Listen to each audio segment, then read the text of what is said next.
people should wait to be given all clear by their leaders before they go out. We know from previous hurricanes that it's often the case that more lives are lost the days following the storm than actually during the storm itself. یہ ایک ایسا طوفان ہے جسے تاریخ کا سب سے تباہ کن طوفان قرار دیا جا رہا ہے اور اس کا نام ہے ہیریکین ملٹن۔ دوستو، اس طوفان نے فلوریڈا میں خوف و ہراس پھیلا دیا ہے اور حکومت کی طرف سے لوگوں کو صرف چند گھنٹے دیے گئے ہیں کہ وہ اپنا سب کچھ چھوڑ کر محفوظ مقامات پر منتقل ہو جائیں، کیونکہ یہ طوفان تیز رفتاری سے ان کی جانب بڑھ رہا ہے۔ لیکن یہاں پر سوال یہ اٹھتا ہے کہ کیا یہ صرف موسمیاتی آفت ہے یا پھر یہ اللہ کا عذاب ہے جو انسانوں کی نافرمانیوں اور غلط رویوں کا نتیجہ ہے۔ دوستو، ہیریکین ملٹن اس وقت 250 کلومیٹر فی گھنٹہ کی رفتار سے فلوریڈا کی جانب بڑھ رہا ہے اور ماہرین کے مطابق یہ طوفان اپنے ساتھ تباہی کا ایک ایسا منظرنامہ لے کر آ رہا ہے جو برسوں تک یاد رکھا جائے گا۔ اس طوفان کی شدت کو لیول 5 قرار دیا گیا ہے، جو کسی بھی طوفان کا سب سے زیادہ تباہ کن درجہ ہوتا ہے۔ اس طوفان کی پیشگوئی کے بعد فلوریڈا کی ریاست میں ایمرجنسی نافذ کر دی گئی اور حکومت نے تقریباً 50 لاکھ لوگوں کو فوری طور پر علاقے سے نکلنے کی ہدایات دی ہیں۔ امریکی حکام مسلسل لوگوں سے کہہ رہے ہیں کہ اگر آپ زندہ رہنا چاہتے ہیں تو فوراً نکل جائیں، کیونکہ وقت بہت کم ہے۔ حکومتی بیانات کے مطابق اس طوفان کی شدت اس قدر زیادہ ہے کہ عمارتیں، درخت اور گاڑیاں سب کچھ تباہ ہو جائے گا۔ اب آپ تصور کریں کہ ایک عام انسان جب اپنے گھر، اپنی جائیداد اور اپنے خاندان کے ساتھ اس طرح کی صورتحال کا سامنا کرے گا تو اس کے دل میں کیسا خوف ہوگا۔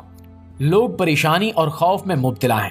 کچھ لوگ گھر چھوڑنے پر تیار نہیں ہیں کیونکہ ان کا خیال ہے کہ اگر وہ نکل بھی جائیں تو واپسی پر ان کے پاس کچھ نہیں بچے گا۔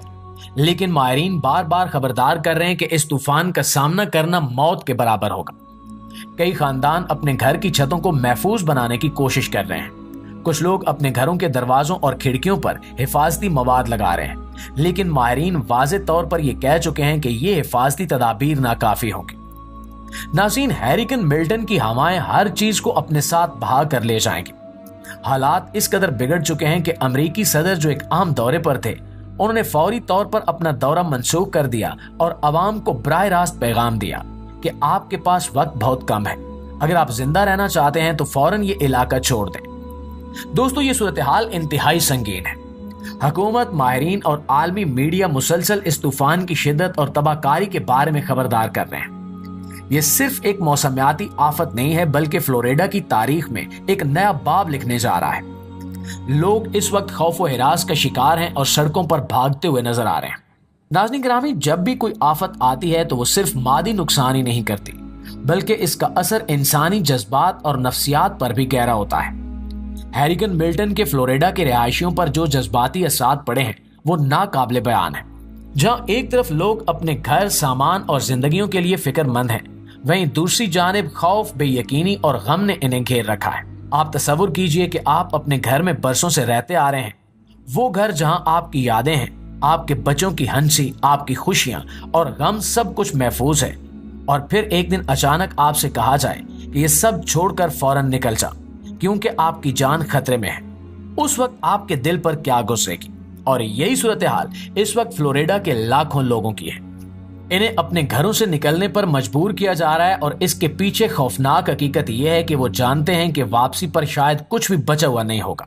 اس کے علاوہ جہاں ایک طرف ہیریکین ملٹن نے فلوریڈا میں خوف و ہراس پھیلا رکھا ہے، وہیں دوسری طرف ایک نئی بحث نے جنم لے لیا ہے جو سازشی نظریات اور حکومت پر بڑھتی ہوئی بد اعتمادی پر مبنی ہے۔ کئی لوگ اور خصوصاً وہ افراد جو حکومت پر اعتماد نہیں رکھتے، ان کا کہنا ہے کہ اس کے پیچھے کہانی کچھ اور ہے اور یہ طوفان شاید کسی بڑے منصوبے کا حصہ ہو سکتا ہے۔ یہ باتیں سننے میں عجیب لگ سکتی ہیں، مگر کچھ لوگوں کا ماننا ہے کہ اس طوفان کے پیچھے جدید ٹیکنالوجی کا ہاتھ ہے۔ اسرائیل اور فلسطین کے درمیان جاری کشیدگی کو بھی اسی طوفان کے ساتھ جوڑا جا رہا ہے۔ لوگ دعویٰ کر رہے ہیں کہ جب کبھی دنیا میں کوئی بڑا تنازع یا جنگ شروع ہوتی ہے تو موسمیاتی آفات یا تباہ کن واقعات اچانک سے بڑھ جاتے ہیں۔ شاید یہ طوفان جنگی مقاصد کو چھپانے یا بین الاقوامی توجہ کسی اور سمت موڑنے کے لیے پیدا کیا گیا ہو۔ لہٰذا یہی وہ بات ہے جس کی وجہ سے لوگ حکومتی بیانات اور وارننگز کو سنجیدگی سے لینے سے ہچکچا رہے ہیں۔ بعض لوگوں کا یہ بھی خیال ہے کہ اس طرح کے طوفانوں کے پیچھے کسی بڑے عالمی ایجنڈے کا ہاتھ ہو سکتا ہے جو موسمیاتی تبدیلیوں اور جنگوں کو کنٹرول کرنے کے لیے بنایا گیا ہے۔ یہ سازشی نظریات عوام کے درمیان خوف اور مایوسی کو بڑھا رہے ہیں۔ اب جہاں ایک طرف کچھ لوگ انخلا کر رہے ہیں، وہیں دوسری طرف کئی افراد نے